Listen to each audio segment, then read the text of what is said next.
there, and welcome to another Liz Ness video. I'm so glad you're here.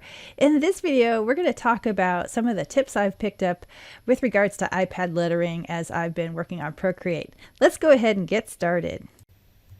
Tip 1, we're going to look at brushes. Choose a brush that will do some of the heavy lifting for you. For example, if you want a 3D effect, go ahead and choose a brush that has that 3D effect built right in. The next tip is about a brush setting called Streamline. We're going to select the monoline brush here, duplicate it so we can change the duplicate streamline to somewhere around, I think, about 30% or so. My new adjusted brush at top is a lot easier to write with than the default, which is a little bit stickier at the bottom.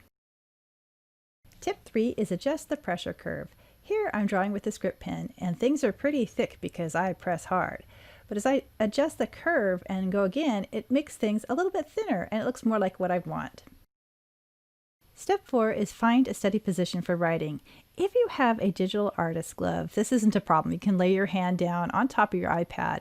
However, if you don't, you kind of have to float it, which means that your letters might float too. So I recommend finding a nice steady position for your hand so you can control your lettering a little bit better. Tip 5 is to use smart shapes for better shaped letters.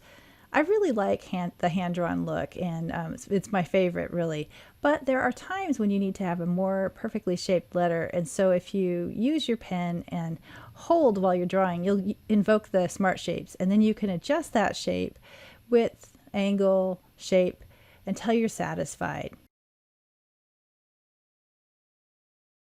Tip number 6, direction and pressure matter. A stroke from the bottom to the top is going to be lighter pressure and thin. Thin here, and from top to bottom, thick with more pressure. So we're going to go up and be thin, go down and be thick, up, thin, down, thick,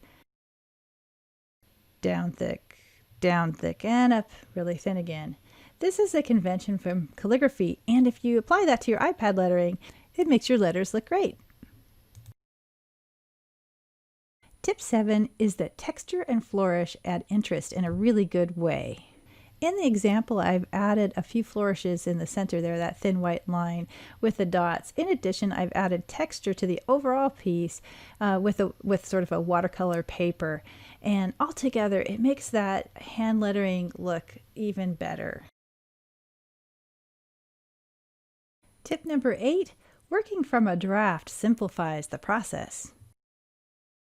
Now, I really like the look of my imperfect hand lettering, so I don't often use a draft, but I'll tell you what, sometimes I do because I get positioning wrong or I'm focused too much on spelling and not enough on, like, you know, the pressure and things like that. So a draft can really help you get things done the way you want them to be done. Tip number 9, guidelines are a great tool for practice and precision. I'll leave a link in the description for this particular set of guidelines. It's just a simple brush stamp that you can use. But this really helps you line things up and both practice and if you're trying to get more precision in an actual piece that you're working on. Speaking of practice, tip number 10 is all about that. Practice does make better. Now these are different fonts that I've put on layers over the top of the grid and my own hand at the bottom.